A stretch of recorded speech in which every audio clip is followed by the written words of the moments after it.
মোল্লা মৌলবীরা শাসন করেছে, মুসলমানরা শাসন করেছে। একটা ইতিহাস দেখান যেখানে মুসলমানদের শাসন আমলে কোনো অমুসলিমকে নির্যাতন করা হয়েছে, সংখ্যালঘু নির্যাতন হয়েছে, মন্দির ভেঙে দেওয়া হয়েছে, গির্জা ভেঙে দেওয়া হয়েছে, ধর্মীয় কারণে অমুসলিমদের উপর জুলুম করা হয়েছে। আল্লাহর কসম করে বলি, দেখাইতে পারবেন না, দেখাইতে পারবেন না।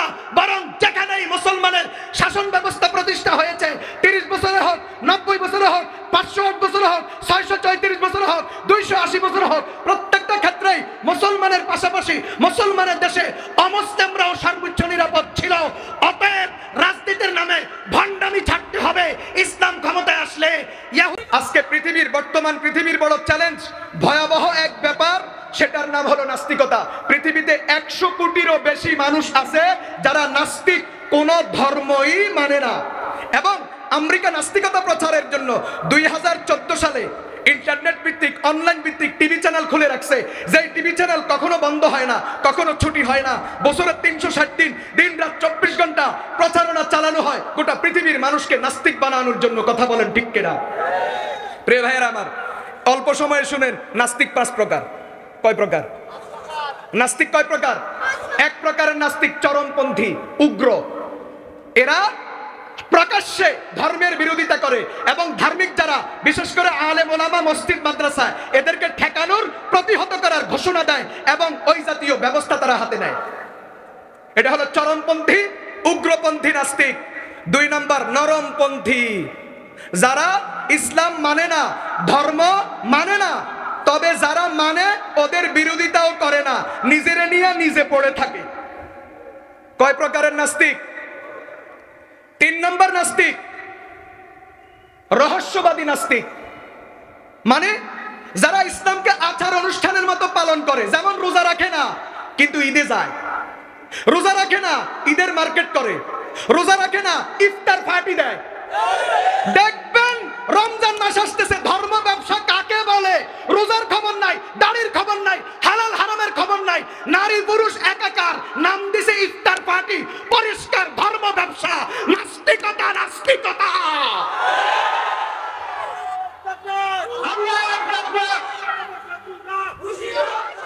আমার সময় কম, স্লোগান কেউ দিবেন না, শুধু কথাগুলো শুনেন। স্লোগান দেওয়ার সময় আমার হাতে নাই, ভালো করে শুনেন।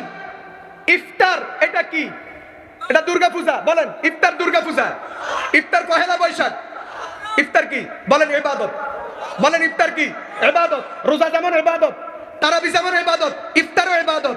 অতএব তুমি ইফতারের আয়োজন করেছো, ইফতার পার্টি নাম দিয়েছো, কিন্তু নারী পুরুষ একাকার, পর্দা বেপর্দা একাকার, হালাল হারাম একাকার। এবং ইফতারের পূর্ব মুহূর্তে ইফতারি সামনে রেখে যে আলোচনাগুলি করা হয়, অনেক নেতার আলোচনাগুলিও সরাসরি তাওহীদ বিরোধী, কোরআন সুন্নাহ বিরোধী। ইফতার সামনে রেখে এমন গলাবাজি করো আর ইসলামকে তুমি জবাই করো আর কুরবান দাও। এটাই হলো পরিষ্কার ধর্ম ব্যবসা, এটাই হলো পরিষ্কার নাস্তিকতা। কথা বলেন ঠিক কিনা?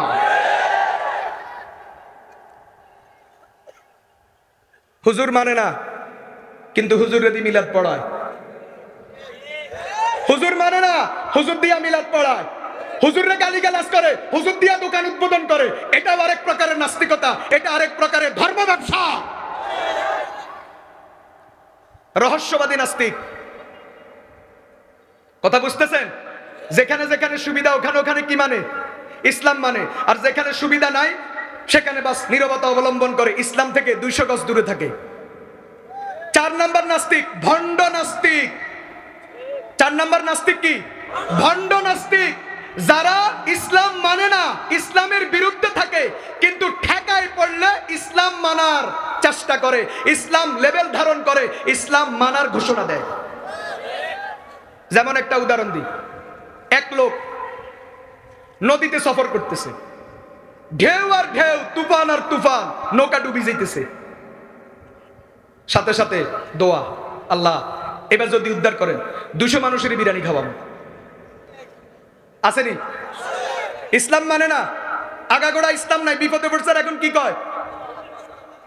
যখন ঢেউ কি হয়ে গেছে, ঠান্ডা হয়ে গেছে, নৌকা নীরব হয়ে গেছে, এখন দূর কিসের বিরিয়ানি, ঘুরি গেছে নি। এখন আবার আসে ঢেউ, ঢেউ আছে, এখন কি করে? না আল্লাহ আমি জানতাম চাইছি এটা কি চিকেন বিরিয়ানি না কাচ্চি বিরিয়ানি, আবার ঘুরে গেছে। কথা কয়টা? এই এই যে মুহূর্তের ভিতরে ধর্ম, মুহূর্তের ভিতরে ধর্মের বিরোধিতা, ভালো করে শুনেন, মুহূর্তের ভিতরে ধর্মের লেভেল, মুহূর্তের ভিতরে ধর্মের বিরোধিতা, মুহূর্তের ভিতরে টুপি মাথায়, মুহূর্তের ভিতরে টুপিওয়ালার বিরুদ্ধে গালি, মুহূর্তের ভিতরে হুজুরের কাছে দোয়া চায়, মুহূর্তের ভিতরে হুজুরের বিরুদ্ধে গালিগালাজ, এরকম নাস্তিকতা, এটা হলো ভণ্ড নাস্তিক, ভণ্ড ধর্ম ব্যবসায়ী। 5 নাম্বার, আতঙ্কবাদী নাস্তিক। দিন ইসলাম মানে না, দিন ইসলামের ব্যাপারে হাজারো প্রশ্ন, ইসলাম কবুল করে না, কিন্তু নিজের ভিতরে যেটা ঘুরতেছে এটা প্রকাশ করার সাহস পায় না। এটা হলো কি? আতঙ্কবাদী, ভীতু নাস্তিক। এখন বুঝেন আমাদের দেশে কত কত রকমের নাস্তিকতা আছে। প্রিয় ভাইরা বন্ধুরা আমার, আমরা পরিষ্কার বলি, ইসলাম ব্যক্তি জীবনে যতটুকু জরুরি, ব্যক্তি জীবনে যত প্রয়োজন, তার চেয়ে কোটি কোটি গুণে ইসলাম প্রয়োজন ধর্মের রাজনীতির ক্ষেত্রে এবং রাষ্ট্র পরিচালনার ক্ষেত্রে।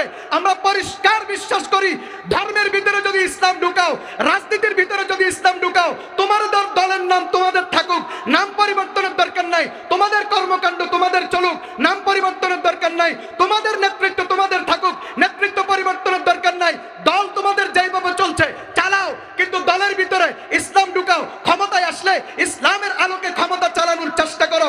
আমরা পরিষ্কার বলি, বিগত 54 বছরে বাংলাদেশের যে চিত্র ছিল, বিগত 54 বছর বাংলাদেশের মানুষ যেটা দেখেছে, এটা আর আগামীর বাংলাদেশে দেখতে হবে না। জুলুম মুক্ত, বৈষম্য মুক্ত, দুর্নীতি মুক্ত, শোষণ মুক্ত, খুন মুক্ত বাংলাদেশ প্রতিষ্ঠা করতে হলে ইসলাম লাগবে, নবীর সুন্নাহ লাগবে, কোরআন লাগবে। কথা বলেন ঠিক কিনা?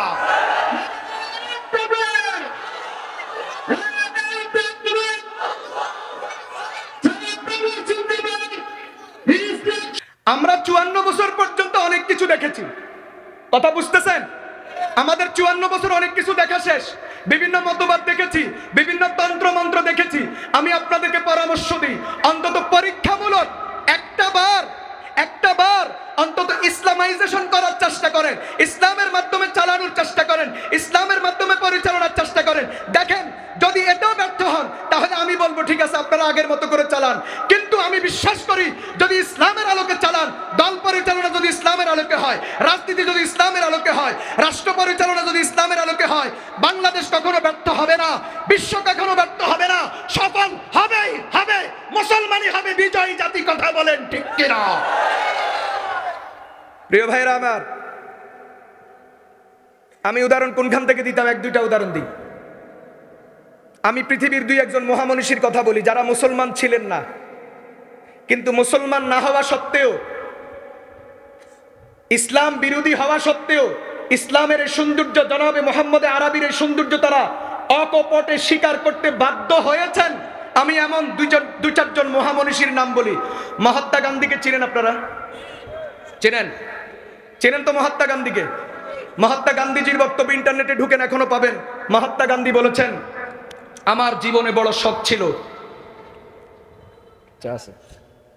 আমার জীবনে বড় শখ ছিল যে আমি পৃথিবীর একজন সেরা মহামনীষী, যার জীবনে কোনো বিতর্ক নাই, যার জীবনে কোনো ব্যর্থতা নাই। আমি একজন সেরা মহামনীষীর জীবনী পড়ব, একজন সেরা মহামনীষী সম্পর্কে জানবো। আর এটা জানতে গিয়ে আমি বহু মহামনীষীর জীবনী নিয়ে আমি ঘাটাঘাটি করেছি, খোঁজখবর নিয়েছি, পড়াশোনা করেছি, গবেষণা করেছি। সর্বশেষ আমি যাকে পেয়েছি, যিনি পৃথিবীতে সর্বোচ্চ সফল ব্যক্তি, যিনি পৃথিবীতে, যার জীবনে কোনো ব্যর্থতা নাই এবং যার জীবন চরিত্র, যার আদর্শ গোটা পৃথিবীতে সবার সেরা, তিনি হলেন মুহাম্মদ সাল্লাল্লাহু আলাইহি ওয়াসাল্লাম। এই কথা যদি বাংলাদেশের কোন মৌলবী বলতেন, তা আপনারা বলতেন হুজুররা তো কত কথাই বলে।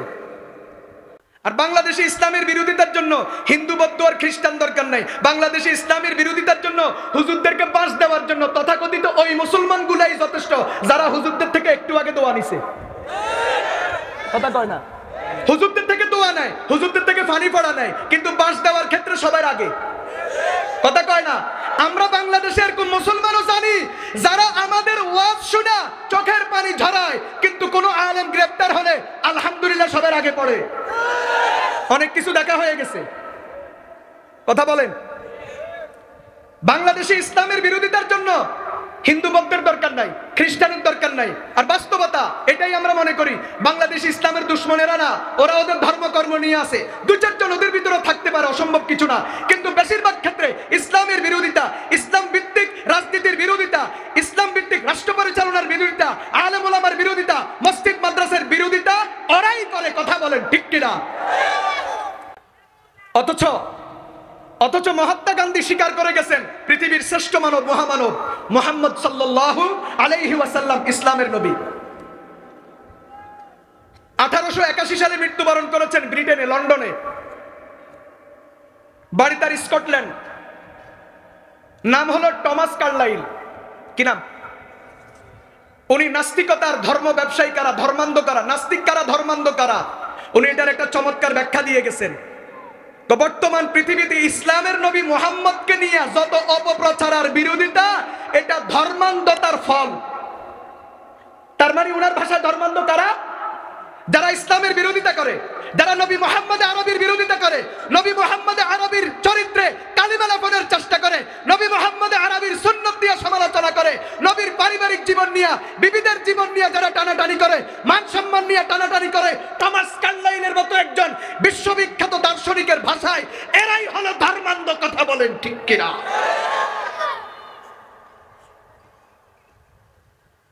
মাইকেল এইচ হার্ট নাম শুনছেন? 100 মহামনীষীর জীবনী লিখেছেন। সর্বপ্রথম নাম এনেছেন মুহাম্মদ আরবী সাল্লাল্লাহু আলাইহি ওয়াসাল্লামের।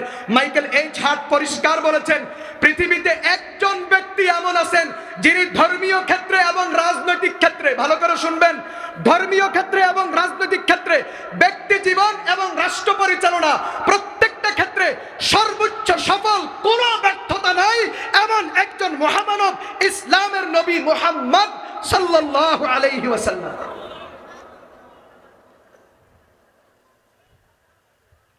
ব্রিটেনের একজন দার্শনিক, রাজনীতিবিদ, 1950-এ তার মৃত্যু। ওর নাম জর্জ বার্নার্ড। কি নাম? George Bernard. তিনি আফসোস করে বলেছেন, বর্তমান পৃথিবীর যে অবস্থা, বর্তমান পৃথিবীতে যে অবিশ্বাস, বর্তমান পৃথিবীতে যে হানাহানি, মানবাধিকারের চরম লঙ্ঘন সহ বর্তমান পৃথিবীর নেতৃবৃন্দের যত ব্যর্থতা, এই ব্যর্থতার যুগে যদি মুহাম্মদের মতো একজন শাসক পাওয়া যেত, পৃথিবীর সকল ব্যর্থতা দূরীভূত হয়ে সত্যিকার অর্থে মানবতা প্রতিষ্ঠিত হতো। সুবহানাল্লাহ। এই কথাগুলো যদি হুজুররা বলতো, আপনারা তো মানতে পারতেন না। কি বুঝাইলাম? আমি 2-4 জনের নাম বললাম, বেশি বলবো না। 2-4 জনের নাম বললাম যাদের দৃষ্টিতে মুহাম্মদ আরবী সাল্লাল্লাহু আলাইহি ওয়াসাল্লাম 100% সফল। এখন আমি আমাদের মুসলমান বন্ধুদের উদ্দেশ্যে বলি, যারা ধর্মের ক্ষেত্রে, ইসলামের ক্ষেত্রে, রাষ্ট্র পরিচালনার ক্ষেত্রে, রাজনীতির ক্ষেত্রে ইসলামকে মানতে চান না, ইসলামকে বরদাস্ত করতে চান না, ইসলাম শব্দটা উচ্চারিত হওয়াও শুনতে চান না, আমি আপনাদেরকে বলি, এমন মহামানবের উম্মত হইয়া, এমন মহামানবকে নবী হিসাবে পেয়ে, এমন মহামানবের নবুয়তের জামানায় কোরআন সুন্নাহ থাকা সত্ত্বেও আপনার কাছে ইসলাম ভালো লাগে না, কিন্তু আপনার কাছে আব্রাহাম লিঙ্কনেরটা ভালো লাগে। আমি আব্রাহাম লিঙ্কনকে অশ্রদ্ধা করি না, অসম্মান করি না, আমি তার প্রতি শ্রদ্ধা ঠিক রেখেই বলি, আব্রাহাম লিঙ্কনকে আপনারা চিনেন। এই পৃথিবীর গণতন্ত্রের প্রবক্তা, সাবেক মার্কিন প্রেসিডেন্ট কে? একজন মুচির ছেলে। আমি তাকে ছোট করছি না, শুধু বাস্তবতাটা বলছি, আমি তাকে ছোট করছি না, আগেই বলছি। তার জীবনে হাজার সফলতার গল্প আছে, আমি স্বীকার করি, আমি তার জীবনী অনেক পড়েছি।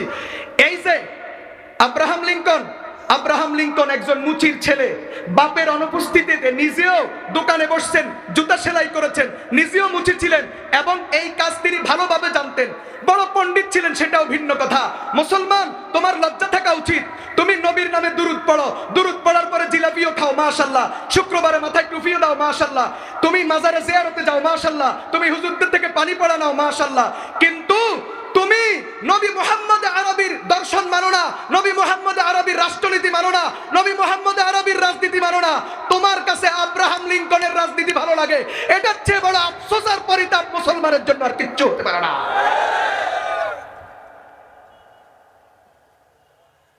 পৃথিবীতে এই পর্যন্ত হাজার হাজার বছরের ইতিহাসে প্রত্যেক রাজা বাদশা, প্রত্যেক রাষ্ট্রনায়কের সফলতাও আছে, ব্যর্থতাও আছে। বলেন কি আছে? সফলতাও আছে, ব্যর্থতাও আছে। পৃথিবীতে এমন কোন রাষ্ট্রনায়ক পাওয়া যায় না যার জীবনে শুধুই সফলতা, কোনো ব্যর্থতা নাই, বরং সফলতা ব্যর্থতা মিলাইয়া প্রত্যেকটা রাষ্ট্রনায়কের জীবন। হ্যাঁ, কারো সফলতার পাল্লা ভারী, কারো ব্যর্থতার পাল্লা ভারী, বেশকম এতটুকু। কিন্তু পৃথিবীর সব ধর্মের সকল মহামনীষের দৃষ্টিতে একজন রাষ্ট্রনায়ক এমন পৃথিবীতে ছিলেন যার জীবনে ব্যর্থতা মোটেও নাই, শুধু সফলতাই সফলতা। তিনি হলেন ইসলামের নবী মুহাম্মদ আরবি সাল্লাল্লাহু আলাইহি ওয়াসাল্লাম, যিনি সব ক্ষেত্রে সর্বোচ্চ সফল ছিলেন। আমরা বিশ্বাস করি বর্তমান পৃথিবীর যেই চেহারা, বর্তমান পৃথিবীর যেই পরিস্থিতি, বর্তমান পৃথিবীতে যেই চরমভাবে মানবাধিকার লঙ্ঘিত হচ্ছে, আমরা বিশ্বাস করি এবং ক্ষমতা পরিচালনার নামে পৃথিবীতে যেইভাবে মানুষকে হয়রানি করা হচ্ছে, জিম্মি করা হচ্ছে, আমরা পরিষ্কার বিশ্বাস করি যদি ইসলামাইজেশন করা হয়, ইসলামের আলোকে যদি চালানোর চিন্তাধারা করা হয়, ইনশাআল্লাহ গোটা পৃথিবীর চেহারা পরিবর্তন হয়ে যাবে। পৃথিবী উন্নত হওয়া সময়ের ব্যাপার। এটা শুধু অতীতের গল্প না, বর্তমানের অবস্থাও এটা। আপনারা যদি কিছু মনে না করেন, আমি শুধু উদাহরণ হিসাবে দিচ্ছি। আমি ইমারতে ইসলামিয়ার দালালি করছি না। আমি বাংলাদেশে বসে বাংলাদেশের সন্তান হইয়া আমি এতটুকু মাথা খারাপ নই যে আমি ইমারতে ইসলামিয়ার আফগানিস্তানের দালালি করব, আমার দরকার নাই। কিন্তু উদাহরণটা দিতে হবে, সত্যটা স্বীকার করতে হবে। আমি বাংলাদেশের প্রতি ভালোবাসা রেখে, জন্মস্থানের প্রতি ভালোবাসা রেখে এবং বাংলাদেশের সকল নেতৃবৃন্দের প্রতি সর্বোচ্চ শ্রদ্ধা রেখে আমি শুধু ইসলাম দিয়া পৃথিবীকে পাল্টানো সম্ভব, ইসলাম দিয়ে পৃথিবীকে উন্নত করা সম্ভব, বাংলাদেশের চেহারা 1-2 বছরে পরিবর্তন করা সম্ভব, উন্নত বিশ্বের রোল মডেল করা সম্ভব। উদাহরণ বোঝানোর জন্য শুধু আমি আফগানিস্তানের একটা উদাহরণ টানি। 2021 সালের আগস্ট মাস আমেরিকা যখন 20 বছর শোষণ করার পরে, আফগানিস্তানে সর্বোচ্চ জুলুম করার পরে, সর্বোচ্চ খুনাখুনির ইতিহাস কায়েম করার পরে 2021 সালে যখন আফগানিস্তান থেকে যখন আমেরিকা পালায়, তখন আফগানিস্তানের অবস্থা কি? তখন অবস্থা হলো পৃথিবীর 45টা দুর্ভিক্ষের দেশের একটা দেশ আফগানিস্তান, এবং দুর্ভিক্ষের দিক থেকে আফগানিস্তান 1 নম্বরে তখন। এবং যখন আমেরিকা যায়, এবং আমেরিকা যাওয়ার পরে তখন তাদের প্রেসিডেন্ট আশরাফ ঘানি মনে হয় না, ও যখন পালাইয়া গেছে, তখন আফগানিস্তানের অবস্থা, তাদের রিজার্ভ ফান্ডে $1 জমা ছিল না। এটা হলো আফগানিস্তানের তখনকার চিত্র। এরপরে যখন ইমারত ইসলামিয়ার সরকার আসলো, এই টুপিওয়ালা, দাড়িওয়ালার, পাগড়িওয়ালার গোষ্ঠীরা যখন ক্ষমতায় আসলো, আসার পরে এখন মাত্র 3 বছরে আফগানিস্তানের অবস্থা কি? এই যে আমাদের ডিসেম্বর এবং জানুয়ারিতে বাংলাদেশের বিভিন্ন টিভি চ্যানেলে, বাংলাদেশের বিভিন্ন সংবাদ মাধ্যমে লাগাতার কয়েকদিন পর্যন্ত প্রচার হয়েছে। এজন্য এখন আমরা বলি, কারণ যদি আপনাদের টিভি চ্যানেল প্রচার না করতো আর আমরা যদি ওয়াজ মাহফিলে বসে যদি আফগানিস্তানের গল্প করতাম, তা আপনারা কইতেন দেখছো তালেবান ছাইয়ালো। আপনারা মুহূর্তের ভিতরে আমাদেরকে তালেবান বানাইতে চিন্তা করতেন না। আমরা পরিষ্কার বলি, আমরা তালেবান না, আমরা বাংলাদেশি আলেম। বলেন আমরা কি না? আমরা তালেবান না, আমরা বাংলাদেশি আলেম। তবে যেহেতু পত্র পত্রিকা রিপোর্ট করেছে, সংবাদ মাধ্যম প্রচার করেছে, এজন্য বলার একটু সাহস হচ্ছে, শুধু বোঝানোর জন্য। 3 বছর ক্ষমতা চালানোর পরে এখন আফগানিস্তানের চিত্র কি? 3 বছরে তাদের উন্নতির সামান্য গল্প শুনেন বাংলাদেশের বিভিন্ন সংবাদ মাধ্যম দেদারসে প্রচার করেছে। 3 বছরে তাদের দেশে আনার উৎপাদন হয়েছে 50 লক্ষ টন। কত লক্ষ টন? 50 লক্ষ টন। ডালিম, আঙ্গুর উৎপাদন হয়েছে 2,32,000 টন। তুলা উৎপাদন হয়েছে 1,22,000 টন। এবং জাফরান, পৃথিবীর সবচেয়ে দামি মশলা, পৃথিবীর সবচেয়ে দামি সুগন্ধি, পৃথিবীর সবচেয়ে দামি মেডিসিন, জাফরান উৎপাদন হয়েছে 50 টন। সব ক্ষেত্রে তারা এই পরিমাণ উন্নতি করেছে। পৃথিবীর পরাশক্তি 5টা, আমেরিকা, পৃথিবীর পরাশক্তি ব্রিটেন, পৃথিবীর পরাশক্তি ফ্রান্স, পৃথিবীর পরাশক্তি চীন, পৃথিবীর পরাশক্তি এরপরে আপনার লন্ডন, ব্রিটেন, রাশিয়া। এই 5টা দেশ এখন আতঙ্কিত। 3 বছরে আফগানিস্তান যতটুকু উন্নতি করেছে, আশঙ্কা করা হয় যে আগামী 3 বছর যদি তারা এইভাবে আগাইতে থাকে, তাহলে আফগানিস্তানই হবে উন্নত বিশ্বের 1 নাম্বার পরাশক্তি। সুবহানাল্লাহ। এখন পৃথিবীর বিভিন্ন মোড়ল রাষ্ট্রগুলা আফগানিস্তানের সাথে বাণিজ্যিক চুক্তি করে। অবাক ব্যাপার, ওরা কৃষিতে সর্বোচ্চ উন্নতি করার পরে এখন হাত দিছে কি? অস্ত্র বানানি শুরু করছে, গাড়ি ঘোড়া বানানি শুরু করছে। আমেরিকা, একটা গল্প বলি, 2004 সালের ইনকিলাব পত্রিকা রিপোর্ট করছে যে আমেরিকা প্রতি মাসে মাসে আফগানিস্তানে শুধু সৈন্য পাঠায়, ফেরত নেয় না। কার? আফগানিস্তানে প্রতি মাসে মাসে কি পাঠায়? সৈন্য পাঠায়, কিন্তু সৈন্য কিনায় না, ফেরত নেয় না, প্রশ্ন রাখছে। তো প্রশ্ন করে ইনকিলাব পত্রিকা নিজেই জবাব দিছে, কারণ সৈন্য শুধু আসবেই, যাওয়ার মতো অবস্থা নাই। কেন? আফগানিস্তানটা হলো কুদরতিভাবে মার্কিন সেনাদের জন্য গোরস্থান। এজন্য 2021 সালে যখন পালায়া যায়, সৈন্য ফেরত নিতে পারে নাই, অস্ত্র ফেরত নিতে পারে নাই, শুধু বাস পরাজয়ের গ্লানি টেনে এখান থেকে চলে গেছে। মুসলমান ভাইয়েরা আমার, লক্ষ লক্ষ হাজার হাজার অস্ত্র রেখে চলে গেছে। এখন আফগানিস্তানের মুজাহিদরা, আফগানিস্তানের এই মোল্লারা শুরু করেছে এখন অস্ত্র বানানি। আমেরিকার ফেড়ে দিছে কামড়। এখানে একটা মজার কথা শুনেন, আফগানিস্তান আনারের রস থেকে ফামির কোলা বানাইছে, বানাইয়া সারা বিশ্বে সাপ্লাই দিতেছে। এখন পত্রিকায় লিখছে যে বর্তমান আমেরিকা হলো আফগানিস্তানের ফামির কোলার 1 নাম্বার কাস্টমার। ফামির কোলার 1 নাম্বার কাস্টমার কে? আমেরিকা। যারা এই আফগানিস্তানকে ধ্বংস করার জন্য এমন কোন চেষ্টা বাকি রাখে নাই, সব করেছে, এখন ওরাই 1 নাম্বার কাস্টমার। তো খুব খুশি, যাক খুব মজা, খুব সুস্বাদু ফামির কোলা পাওয়া যায়, খাইতেছে, হাসতেছে, একবারে অবস্থা খুব। কিন্তু যখন অস্ত্র বানানি শুরু হয়েছে, এখন ফেটে দিছে কামড়। হায় হায়, মনে করছিলাম যে ফামির কোলা খাই গেড়ি মোড়া করুম, কিন্তু এখন মুশকিল হলো অস্ত্র বানার। তার মানে ফামির কোলা খাই গেড়ি মোড়া করলে এরপরে জবাই করব। কথা কয়টা? দেখেন আজকে আফগানিস্তান সারা পৃথিবীর বেঈমান ইহুদি তাগুত আর নাসারাদের জন্য এখন আতঙ্কে পরিণত হয়ে গেছে। 3 বছরে আফগানিস্তানের চেহারা পরিবর্তন হয়ে গেছে। এবং আফগানিস্তানের এখন আফগানি, তাদের মুদ্রা আফগানির মূল্য আমেরিকার ডলারকে এখন পিস করতেছে। তো 3টা বছরও যদি আফগানিস্তান, যেখানে দুর্ভিক্ষের 1 নম্বর দেশ, যেখানে রাষ্ট্রীয় কোষাগারে একটা পয়সা পর্যন্ত, একটা ডলার পর্যন্ত জমা ছিল না, এমন ভঙ্গুর দেশে আফগানিস্তান যদি 3 বছরে এই ইমারতে ইসলামিয়ার বরকতে যদি উন্নত বিশ্বের এখন রোল মডেলে পরিণত হতে পারে, আমরা পরিষ্কার বিশ্বাস করি শুধু নবী রাসূলের জামানা না, সাহাবাদের জামানা না, আমরা বিশ্বাস করি এখনো বাংলাদেশ সহ গোটা পৃথিবীতে যদি কোরআন সুন্নাহকে যদি ফলো করা হয়, ইনশাআল্লাহ 2-4 বছরে গোটা পৃথিবীর চেহারা পরিবর্তন হয়ে যাবে।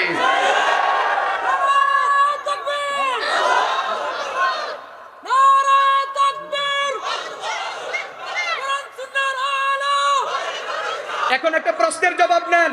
আমাদের দেশের রাজনীতিবিদরা, সব রাজনীতিবিদ না, আমি আগেই বলছি আমি রাজনীতিবিদদের প্রতি সর্বোচ্চ শ্রদ্ধা রেখে কথা বলি, তবে কিছু ভণ্ড রাজনীতিবিদ আছে, কথা কয় না, কিছু ভণ্ড রাজনীতিবিদ আছে। এরা এদেশের মানুষকে বোকা বানাইতে চায়, ভুলভাল বুঝাইতে চায়, নিজের রাজনৈতিক স্বার্থ সিদ্ধির জন্য, নিজের অন্যায় অপরাধের আকাম কুকামকে ঢাকার জন্য। কি কয়? হুজুররা ক্ষমতায় আইলে, ইসলাম ক্ষমতায় আইলে এই দেশে কোনো হিন্দু, বৌদ্ধ, খ্রিস্টান থাকবে না, কোনো মন্দির আর গির্জা থাকবে না, সব শেষ করে দিব। আসেনি এরকম একটা অপপ্রচার ইসলামী দলগুলোর বিরুদ্ধে, হুজুরদের বিরুদ্ধে, ইসলামী সংগঠনগুলোর বিরুদ্ধে এরকম একটা অপপ্রচার আছে কিনা? আছে কিনা? এই বক্তব্য যারা দিবে, তুমি ভোট খোঁজো, কোনো সমস্যা নাই, ভোট খোঁজার জন্য যত বক্তব্য দাও সমস্যা নাই, কিন্তু আমরা পরিষ্কার বলি, ভোট খোঁজার জন্য, ভোট টানার জন্য, দিনের নিজের দলের জনপ্রিয়তা বাড়ানোর জন্য যদি তুমি এটা বলো যে ইসলাম ক্ষমতায় আইলে, কোরআন সুন্নাহর ক্ষমতা প্রতিষ্ঠা হলে অমুসলিম থাকবে না, হিন্দু থাকবে না, বৌদ্ধ থাকবে না, খ্রিস্টান থাকবে না, বিধর্মীদেরকে কচুকাটা করবে, গির্জার মন্দির রাখবে না, সব মাটির সাথে মিশিয়ে দিবে, যদি তুমি এরকম কথা বলো, পরিষ্কার বলবো তুমি সত্যিকার রাজনীতিবিদ না, তুমি দেশপ্রেমিক না, তুমি রাজনীতির নামে ভণ্ডামি করো। 2টা জবাব নাও, ওই প্রশ্নের 2টা জবাব নাও। কয় জবাব? 1 নম্বর জবাব, আমাদের দেশে 24-এর শেষে দি বন্যা গেছেনি? গেছেনি? বাংলাদেশের 54 বছরের ইতিহাসে এত ত্রাণ, মানুষের ঘরে যাওয়া, ফেডে যাওয়া, পকেটে যাওয়া 54 বছরের ইতিহাসে আর হয় নাই। কথা বলেন ঠিক না বেঠিক? 54 বছরের ইতিহাসে বন্যার রিলিফ, তারপরে ত্রাণের টিন, ত্রাণের চাল, ত্রাণের গম, রাস্তার বাজেট সব নেতাদের পকেটে গেছে, রাঘব বোয়ালদের ফেডে গেছে। কথা কয় না? যদি 1 কোটি টাকা বাজেট হয়, জনগণ 5,000 টাকা পাইছে, বাকিগুলা রাস্তায় রাস্তায় নেতাদের পকেটে পকেটে ভাগ বটরা হইয়া গেছে। কিন্তু এইবার বাংলাদেশের মুসলমান দেখেছে, বাংলাদেশের আপামর জনতা দেখেছে, এইবারের বন্যায় কেউ খাওয়ার চিন্তা না করে দিবে কেমনে দেওয়ার চিন্তা। ছাত্র বলেন, মুসল্লি বলেন, ইমাম বলেন, মুয়াজ্জিন বলেন, আলেম বলেন, আলেমের ভক্ত বলেন, পীর বলেন, পীরের মুরিদ বলেন, ইসলামী সংগঠন বলেন, ইসলামী সংগঠনের বাহিরের সংগঠন বলেন, এক কথায় মসজিদ মাদ্রাসা থেকে শুরু করে স্কুল কলেজ থেকে শুরু করে সবাই নেওয়ার পরিবর্তে দিবে কেমনে দেওয়ার প্রতিযোগিতায় উত্তীর্ণ হয়েছে। কথা বলেন ঠিক কিনা? এবং এবং আমরা দেখেছি আমাদের উলামায়ে কেরাম, এখানে অনেক উলামায়ে কেরাম আছেন, ওনাদের ভিতরেও আছে ঘটনা। অনেক উলামায়ে কেরাম কোমর পর্যন্ত পানি, বুক পর্যন্ত পানি, হাঁটু পর্যন্ত পানির ভিতরে নেমে নেমে মানুষের ঘরে ঘরে ত্রাণ পৌঁছাইয়া দিছে। শুধু তা নয়, হিন্দুদের বাড়িতে গিয়া, বৌদ্ধদের বাড়িতে গিয়া, খ্রিস্টানদের বাড়িতে গিয়া, তাদের মন্দির আর গির্জায় গিয়া তাদের জন্য শুকনা খাবার, ভারী খাবার এবং যেখানে যেখানে সম্ভব হয়েছে নগদ অর্থ তাদের কাছে পৌঁছাইয়া দিছে। প্রমাণ করে দিয়েছে দেশের তাওহীদি জনতা, প্রমাণ করেছে দেশের উলামায়ে কেরাম, প্রমাণ করেছে দেশের মসজিদ মাদ্রাসা কমিটি এবং মসজিদ মাদ্রাসার পরিচালকরা প্রমাণ করেছে যে ইসলাম যদি ক্ষমতায় আসে, উলামায়ে কেরাম যদি দায়িত্ব পায়, তাহলে কোনো বৈষম্য থাকবে না, কোনো ভেদাভেদ থাকবে না, জাতি ধর্মের কোনো প্রশ্ন থাকবে না, সবাইকে সমানভাবে তাদের ন্যায্য অধিকার দেওয়া হবে, ন্যায্য অধিকার প্রতিষ্ঠা হবে। কথা বলেন ঠিক কিনা? আরেকটা উদাহরণ ভাই, এখন স্লোগান তুলি না, আরেকটা উদাহরণ দিই, সেটা হলো আমাদের মসজিদের মাদ্রাসাগুলোতে বন্যার সময় আমরা শুধু অমুসলিম ভাই, এরে থামাই না, নিজে নিজে থামবে এরকম, আমি এরে ভালো করে চিনি।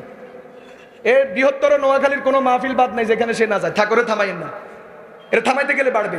শুনেন, ভালো করে শুনেন, আমাদের মসজিদের মাদ্রাসাগুলো স্কুল কলেজের পাশাপাশি এইবারের বন্যায় যখন আমাদের মসজিদ মাদ্রাসাগুলোকে অস্থায়ী কেন্দ্র করা হয়েছে, খেয়াল আছে নি আপনাদের? তখন এই মসজিদের মাদ্রাসায় শুধু মুসলমান নয়, অমুসলিম, হিন্দু, বৌদ্ধ, খ্রিস্টান তাদেরকেও জায়গা দেওয়া হয়েছে। 3 বেলা খাবার রান্না করে মসজিদ মাদ্রাসার পক্ষ থেকে তাদেরকেও পরিবেশন করা হয়েছে। হিন্দু আর মুসলিমের কোনো ভেদাভেদ করা হয় নাই, নারী পুরুষের কোনো ভেদাভেদ করা হয় নাই। বন্যার এই দুর্দিনে সর্বোচ্চ মানুষের সন্তান বনি আদম, এটা বিচার করে সর্বোচ্চ খেদমত এই দেশের উলামায়ে কেরাম করেছে, এদেশের মসজিদ কমিটি করেছে, এদেশের ইমাম মুয়াজ্জিন করেছে, এদেশের মাদ্রাসাগুলো করেছে। এদেশের মাদ্রাসাগুলিতে, এদেশের মসজিদগুলিতে অমুসলিমদেরকেও জায়গা দিয়া প্রমাণ করেছি এবং তোমাদের মুখে চুনকালি দেওয়ার ব্যবস্থা করেছি, থুতু ছিটানোর ব্যবস্থা করেছি। তোমাদের ভণ্ডামি আর বাংলাদেশে চলবে না, ইসলামের হাতেই সবাই নিরাপদ। কথা বলেন ঠিক কিনা? এজন্য বাংলাদেশের অনেক অমুসলিম হিন্দু ভাইদের পক্ষ থেকে, বৌদ্ধ ভাইদের পক্ষ থেকে, খ্রিস্টান ভাইদের পক্ষ থেকে অনেক নেতৃবৃন্দ বক্তব্য দিয়েছেন যে আমরা অতীতের তুলনায় বাংলাদেশে সর্বোচ্চ নিরাপদ আছি। আমেরিকা রিপোর্ট করেছে, আমেরিকার গণমাধ্যম রিপোর্ট করেছে যে 24-এর 5 আগস্টের পরবর্তী বাংলাদেশের অমুসলিমরা সর্বোচ্চ নিরাপদ আছে। এখন আর অমুসলিমদেরকে নিয়ে ধর্মের নামে ব্যবসা হয় না, রাজনীতি হয় না। এখন মুসলমান, এখন মায়ের কোলে সন্তান যেমন নিরাপদ, অথবা আরেক শব্দে বলে জামাই আদরে যাকে বলে, বাংলাদেশের অমুসলিমরা এখন আলহামদুলিল্লাহ এই পর্যায়ে আছে। কথা বলেন ঠিক কিনা? প্রিয় ভাইয়েরা আমার, অতএব তোমরা যে বলো ইসলাম ক্ষমতা আসলে, হুজুররা ক্ষমতা আসলে কচু কাটা করবে, কথা ভুল। অনেকে চেয়েছে 5 তারিখের পরে কিছু ঘটানোর জন্য। আলহামদুলিল্লাহ আমাদের ছাত্ররা, আমাদের ইসলামী সংগঠনের বন্ধুরা, আমি কোনো ইসলামী দলের নাম নেওয়ার প্রয়োজন মনে করি না, আপনারা বুঝে গেছেন। আমাদের বিভিন্ন ইসলামী দলের কর্মীরা, ছাত্র বাহিনী, যুব বাহিনী এবং বিভিন্ন মাদ্রাসার ছাত্ররা মন্দির গির্জা পাহারাদারি করেছে। আমার সামনে আমি কয়েকটা চেহারা ভালো করে চিনি, যারা পাহারা দিছে আমি নিজেও দেখছি। কথা বলেন, আমি ছোট করার জন্য বলি না। ইন্ডিয়ার কথা স্মরণ করেন, এরপরে আপনার মায়ানমারের কথা স্মরণ করেন, চীনের কথা স্মরণ করেন, পৃথিবীর অন্যান্য অমুসলিম দেশের কথা স্মরণ করেন যেখানে মুসলমান সংখ্যালঘু, সেখানে এরকম মসজিদ পাহারা দেওয়ার, মাদ্রাসা পাহারা দেওয়ার ব্যবস্থা আছে না মাটির সাথে গুড়াইয়া দেওয়ার ব্যবস্থা? আর আমাদের বাংলাদেশে আলহামদুলিল্লাহ মসজিদ মাদ্রাসা যতটুকু নিরাপদ, গির্জার মন্দিরকে আমরা ততটুকু নিরাপদ রাখার চেষ্টা করি। মুসলমান যতটুকু নিরাপদ, আমরা অমুসলিমদেরকে ততটুকু নিরাপত্তা দেওয়ার এবং ভক্তি শ্রদ্ধা করার চেষ্টা করি। কথা বলেন ঠিক কিনা? যদিও এখনো পর্যন্ত আমাদের বিরুদ্ধে অপপ্রচার করা হয়, আমরা পরিষ্কার বলি, বৈষম্য দূর করার জন্য বাংলাদেশে যে আন্দোলন হয়েছে, এবং আপনারা বলেন যে এখন 24-এর পরে বাংলাদেশ আরেকবার স্বাধীন হয়েছে বৈষম্য থেকে, আমি বলবো এখনো বৈষম্য দূর হয় নাই। এই ধরেন এই এক জায়গাতে বৈষম্য আছে, সেটা কি? যে ইসলামের কোনো সৌন্দর্য, আলেম ওলামার কোনো অবদান, মাদ্রাসা ছাত্রদের কোনো অবদান এখনো পর্যন্ত প্রকাশ্যে স্বীকার করা হয় না, ঘোষণা দেওয়া হয় না, বরদাস্ত করা হয় না। কথা বলেন ঠিক কিনা? পৃথিবীর কোন অমুসলিম দেশে, পৃথিবীর কোন অমুসলিম দেশে আমাদের মসজিদ পাহারা দেওয়া হয়? উদাহরণ দেন। পৃথিবীর কোন অমুসলিম দেশে আমাদের মাদ্রাসা পাহারা দেওয়া হয়? উদাহরণ দেন। কিন্তু আলহামদুলিল্লাহ আমরা বাংলাদেশের ইজ্জত বাঁচানোর জন্য, বাংলাদেশের সুনাম সুখ্যাতিকে বিশ্বের দরবারে সমুন্নত রাখার জন্য, ইসলামের গালাবাইয়ের জন্য, ইসলামের সৌন্দর্যকে প্রতিষ্ঠার জন্য আমরা অমুসলিমদের মন্দির আর গির্জাও পাহারা দিয়েছি। কথা বলেন ঠিক কিনা? বোঝা যায় এটা তোমাদের অপপ্রচার, রাজনীতির নামে ভণ্ডামি। ইসলামের হাতেই অমুসলিমরা সর্বোচ্চ নিরাপদ। আমি পরিষ্কার বলি, 54 বছর পর্যন্ত বাংলাদেশে বিভিন্ন জায়গাতে যেই ঘটনাগুলো হয়েছে, গির্জা বা মন্দিরে হামলা হয়েছে, এটা অমুসলিম হওয়ার কারণে নয়, ইসলাম আর অনিসলামের সংঘাত নয়, মুসলমান আর অমুসলমানের সংঘাত নয়, বরং এটা রাজনীতির পট পরিবর্তনের কারণে, ক্ষমতার পালা পরিবর্তনের কারণে, প্রকাশ্যে যারা রাজনীতির সাথে সম্পৃক্ত, রাজনীতি নিয়ে যারা ভণ্ডামি করেছে, ওদের কারণে ঘটনা ঘটেছে, সেটা ভিন্ন কথা। ইসলামের কারণে, অমুসলিম হওয়ার কারণে এই দেশের কোন গির্জার মন্দিরে কখনো হামলা করা হয় নাই। কথা বলেন ঠিক কিনা? 2 নম্বর উদাহরণ, ইসলাম ক্ষমতায় আসলে অমুসলিম সর্বোচ্চ নিরাপদ। ওলামায়ে কেরাম রাষ্ট্র পরিচালনা করলে ইসলাম সর্বোচ্চ নিরাপদ। এটার 2 নম্বর উদাহরণ নেন। 2 নম্বর উদাহরণ নেওয়ার আগে আরেকটা কথা বলি, না হয় ভুলি যাবো, এটা বেশি দরকার। সেটা হইল, আমাদের দেশের অনেকে হুজুর করলে হাসে। হুজুররা যখন মিটিং করে, মিছিল করে, বাংলাদেশে হুজুরকে দল আছে না? আছে তো, বিভিন্ন দল। আমি কোন দলের নাম নিব না, কারণ এক দলের নাম নিলে আবার আরেক দল মনে কষ্ট যাবে, হুজুর আঙ্গুর কথা বললো না। এই জন্য আপনারা বুঝে নেবেন, বাংলাদেশে হুজুরদের দল আছে তো, আলেমদের দল আছে তো, ইসলামী নামে দল আছে তো। তো যখন হুজুররা কর্মসূচি দেয়, যখন হুজুররা মিটিং মিছিল করে রাস্তায় নামে, তখন ওরা খেল খেল করে দাঁত কেলিয়ে কেলিয়ে হাসে। তো হুজুর রানী ক্ষমতা চালাইব। আমরা পরিষ্কার বলি, কথা ঠিক, হুজুর রানী ক্ষমতা চালাইবো, মানে তোমাদের মতো নয়। হুজুরদের ক্ষমতা তোমাদের মতো হবে না। আমি পরিষ্কার বলি তো, একটু আগে যেই দেশের সফলতার গল্প শুনাইলাম, সারা পৃথিবীর কাছে এখন যেই দেশ প্রশংসিত, বাংলাদেশের গণমাধ্যমগুলোও যেই দেশের প্রশংসার সফলতার গল্প শোনায়, ওই দেশে যারা ক্ষমতা চালায়, মানে এমারত ইসলামিয়ার সরকার, বলেন তো ওরা কারা? আমি বলি, আমার ভাষায় বলি, সব টুপিওয়ালা, সব দাড়িওয়ালা, জুব্বাওয়ালা। ওদের দাড়ি আমার চেয়েও বড়, ওদের জুব্বা আমাদের ফিসাবদের চেয়েও বড়, ওদের মাথার পাগড়ি আমাদের দেশের হুজুরদের মাথার পাগড়ির চেয়েও বড়। পাগড়িওয়ালা, জুব্বাওয়ালা, টুপিওয়ালা, দাড়িওয়ালা এমারত ইসলামিয়ার সরকার যারা এখন পরিচালনায় আছে, এরা কোনো বিসিএস ক্যাডার না, এরা কোনো দেশের থেকে, দেশ বিদেশ থেকে গ্রাজুয়েট কমপ্লিটকারী না, এরা কোনো ডিগ্রিধারী না, এরা মোল্লা, এরা মৌলবি, এরা মুন্সি, এরা কোরআনওয়ালা, এরা সুন্নাওয়ালা, এরা দাড়িওয়ালা, এরা টুপিওয়ালা, এরা পাগড়িওয়ালা, এরা জুব্বাওয়ালা। বর্তমান পৃথিবীকে দেখাই দিল, জুব্বাওয়ালারা, পাগড়িওয়ালারা, টুপিওয়ালারা, কোরআনওয়ালারা, মৌলবি আর মোল্লার দলেরাই পৃথিবীকে সাকসেস করতে পারে, সফল করতে পারে, রাষ্ট্রকে উন্নতির চরম শিখরে পৌঁছাইতে পারে। মাত্র 3 বছরে এমারতে ইসলামিয়া সেটা প্রমাণ করেছে। কথা বলেন ঠিক কিনা?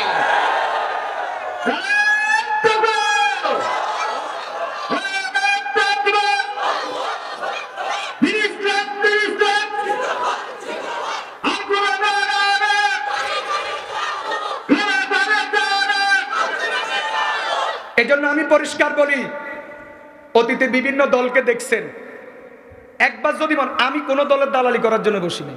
কেন করতে পারবেন? আমি অনেক জায়গাতে বলি, এখন এখানে বলতাম নি। আমি আজ পর্যন্ত কোনোদিন ভোট কেন্দ্রে যাই না। আমি কোন দলের দালাল? কোন আমি কোন দলের প্রোডাক্ট? যে লোকটা কখনো ভোট কেন্দ্রে যায় না, কারোর ভোট দেয় না, বলেন সে কোন দলের প্রোডাক্ট? বলেন বলেন সে কোন দলের মাল? বলেন বলেন কোন না? আপনারা তো কথা কোন তো কোন দলের মাল, কোন দলের প্রোডাক্ট? আমি পরিষ্কার বলি, আমি কোন দলের দালালি করতে বসি না, সত্যটা বলতে বসছি। 54 বছরে অনেক কিছু দেখা শেষ, এখন একটাবার ইসলাম দেখেন, একটাবার দেখেন। আমি বিশ্বাস করি, একবার যদি দেখেন, জীবনের অন্য কিছু দেখার প্রয়োজন হবে না। এটার হাত ধরেই গোটা পৃথিবীতে মানবতা প্রতিষ্ঠা হবেই হবে। প্রিয় ভাইরা আমার, 2 নম্বর উদাহরণটা দিই, খেয়াল আসেনি? 2 নম্বর উদাহরণ, মোল্লাদের গল্প শুনাইলাম, বাংলাদেশের মোল্লার, এমারত ইসলামিয়ার মোল্লার কথা বললাম। এখন 2 নম্বর গল্প শুনেন। সেটা হলো, অতীতে পৃথিবীতে ইসলামের ভিত্তিতে ক্ষমতা ছিল কিনা, ইসলাম ভিত্তিক, কোরআন সুন্নাহ ভিত্তিক পৃথিবীতে ক্ষমতা ছিল কিনা, আপনাদেরকে একটু পিছনে নিয়ে যাই। খোলাফায়ে রাশিদিনের ইতিহাস 30 বছর, 2 বছর 4 মাস হযরত সিদ্দিক আকবর রাদিয়াল্লাহু আনহু 10 বছর 6 মাস 10 দিন হযরত ওমর রাদিয়াল্লাহু তাআলা আনহু, 12 বছর হযরত ওসমান রাদিয়াল্লাহু তাআলা আনহু, 4 বছর 9 মাস হযরত আলী রাদিয়াল্লাহু তাআলা আনহু, মোট 30 বছর খোলাফায়ে রাশিদিন এই পৃথিবীতে শাসন করেছেন কিনা? সবাই বলেন করেছেন কিনা?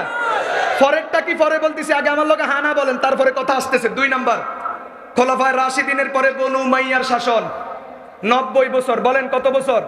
90 বছরের 14 জন শাসক ছিলেন। কতজন? বনু উমাইয়া পৃথিবীতে শাসন করেছেন 90 বছর, শাসক ছিলেন কতজন? 14 জন।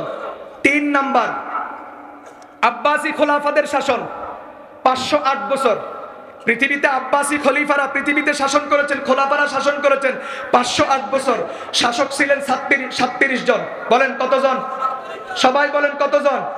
4 নম্বর, খেলাফতে উসমানিয়া তুরস্ক ভিত্তিক অটোমান সাম্রাজ্য, খেলাফতে উসমানিয়া 634 বছর, শাসক ছিলেন 40 জন। কতজন? 40 জন শাসক 640 বছর তুরস্ক ভিত্তিক খেলাফতে উসমানিয়ার জন্ম দিয়া গোটা পৃথিবীতে চালাইছেন। এরপরে আসেন আমাদের ভারতবর্ষে মোগল শাসন 280 বছর, শাসক ছিলেন 16 জন। কতজন? বলেন ভারতবর্ষে শাসক কতজন ছিলেন? কোনখান থেকে শুরু? বাবর থেকে শুরু।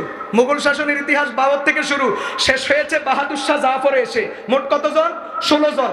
এখন আমি আপনাদেরকে সংক্ষেপে বলি, 1 30 বছর, 2 90 বছর, 3 508 বছর, 4 634 বছর, 5 280 বছর। এই যে পৃথিবীতে এই বিভিন্ন ধাপে ধাপে পৃথিবীর বিভিন্ন জনপদে মোল্লা মৌলবীরা শাসন করেছে, মুসলমানরা শাসন করেছে। একটা ইতিহাস দেখান যেখানে মুসলমানদের শাসন আমলে কোনো অমুসলিমকে নির্যাতন করা হয়েছে, সংখ্যালঘু নির্যাতন হয়েছে, মন্দির ভেঙে দেওয়া হয়েছে, গির্জা ভেঙে দেওয়া হয়েছে, ধর্মীয় কারণে অমুসলিমদের উপর জুলুম করা হয়েছে।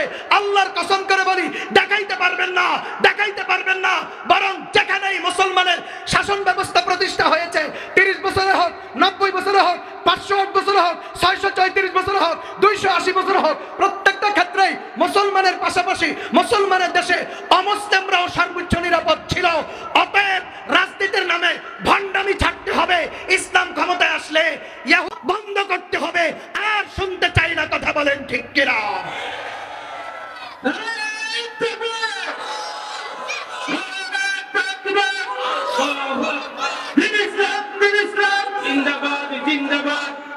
প্রিয় ভাইয়েরা আমার, আমরা পরিষ্কার বলি, পৃথিবীতে যদি সফলতা দেখাইতে হয়, পৃথিবীকে যদি কামিয়াব বানাইতে হয়, এই পৃথিবীকে যদি উন্নতির চরম শিখরে পৌঁছাইতে হয়, ইসলাম ছাড়া, বলেন ইসলাম ছাড়া বিকল্প কোনো রাস্তা নাই। অতএব ইসলামের বিরুদ্ধে বিশুদ্ধার বন্ধ করতে হবে। আপনি রাজনীতি করেন, আপনার অধিকার আছে, আপনি দল করেন, আপনি ক্ষমতায় যান, আপনি চালান, যা মনে চাই করেন। ইসলামের বিরুদ্ধে বিশুদ্ধার করবেন, আলেম ওলামার বিরুদ্ধে বিশুদ্ধার করবেন, এদেশের মানুষের ধর্মীয় অনুভূতিতে আঘাত হানবেন। আল্লাহর কসম করে বলি, এটা আগামীর বাংলাদেশে বরদাস্ত করা হবে না, হবে না, হবে না। এখন এই পর্যায়ে একটা দরকারি কথা বলি। এই দেশে নাস্তিকতা বহু লেভেলে চলে। একটা তো হলো নাস্তিকতার নামে নাস্তিকতা, কথা বুঝলেন? আর একটা হলো দিন ইসলামের নামে ইসলামের লেবেল ব্যবহার করে, ইসলামের নাম ব্যবহার করে, ইসলামের শব্দ ব্যবহার করে এবং ইসলামী নাম ব্যবহার করে ইসলামের গোড়া কাটে, ইসলামকে জবাই করে। এরকম বাংলাদেশে আরো কিছু ধর্ম ব্যবসায়ী আছে, আরো কিছু নাস্তিক আছে, কথা বলেন ঠিক কিনা? যেমন এই নামে, দিন ইসলামের নামে পৃথিবীর এক নাস্তিক সংগঠনের নাম আহলে কোরআন। আমি যতটুকু সময় পাই আমি বলবো, 1-2টা বলবো।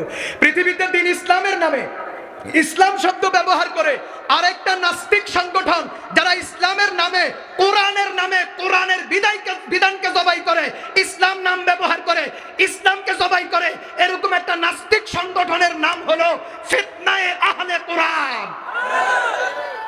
ওরা সরাসরি মানুষকে কোরআন মানার দাওয়াত দেয়, হাদিসকে অস্বীকার করে। ওরা বলে বাস হাসবুনা কিতাবুল্লাহ, আল্লাহর কিতাব যথেষ্ট, কোরআন যথেষ্ট, হাদিস মানার দরকার নাই, নবীকে মানার দরকার নাই, আল্লাহকে মানা যথেষ্ট। এদের যুক্তি কি? দেখেন, চিঠি নিয়ে আসে কে? ডাক পিয়নে। পিয়নে কি নিয়ে আসে? চিঠি নিয়ে আসে। তো আপনি মানবেন কোনটা? চিঠি। পিয়নের এখানে ভূমিকা কি? পিয়ন শুধু পৌঁছায় দিছে, কাম শেষ। তো আল্লাহ তাআলা কোরআন পাঠাইছেন, আল্লাহ তাআলা ওহী পাঠাইছেন, আমরা মানবো আল্লাহর কোরআন। মুহাম্মদ নবী রাসূল, এরা তো হলো বাস কিসের মতো? পিয়নের মতো। অতএব এদের কথা মানতে হবে কেন? মানে হাদিস মানা যাবে না, কোরআন মানতে হবে। এই কথা বলে আহলে কোরআন নাম দিয়া এই দেশে ইসলাম বিরোধিতার বিশাল এক প্ল্যাটফর্ম তৈরি হচ্ছে এবং এক নাস্তিক সংগঠন এই দেশে জন্ম দেওয়া হয়েছে। প্রিয় ভাইরা আমার, আমাদের কালিমা কয় অংশ? একটা হলো লা ইলাহা ইল্লাল্লাহ, আর একটা হলো মুহাম্মাদুর রাসূল। আমি কিছু প্রশ্ন রেখে যাই। 2 নাম্বার, অথবা কালিমা এইভাবে বলেন, আশহাদু আল্লা ইলাহা ইল্লাল্লাহ ওয়া আন্না মুহাম্মাদান আবদুহু ওয়া রাসূলুহু। তার মানে আমাদের কালিমার মধ্যে আল্লাহও আছে, রাসূলও আছে। আমাদের কবরের 3 প্রশ্নের মধ্যে কি আছে বলেন?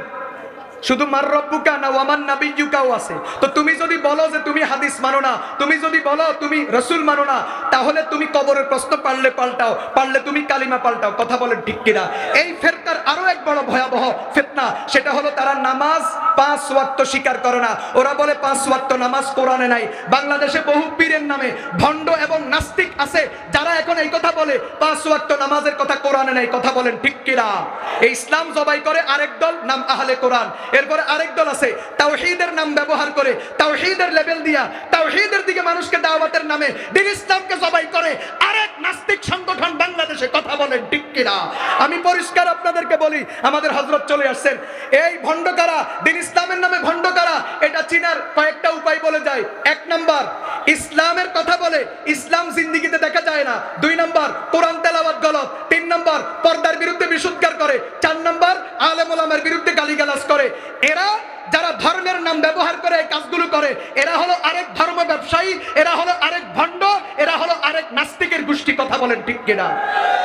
আল্লাহ তাআলা আমাদেরকে বুঝার তৌফিক দান করুন। ওয়া আখিরু দাওয়ানা আলহামদুলিল্লাহি রাব্বিল আলামিন। আসসালামু আলাইকুম ওয়া রাহমাতুল্লাহি ওয়া বারাকাতুহু।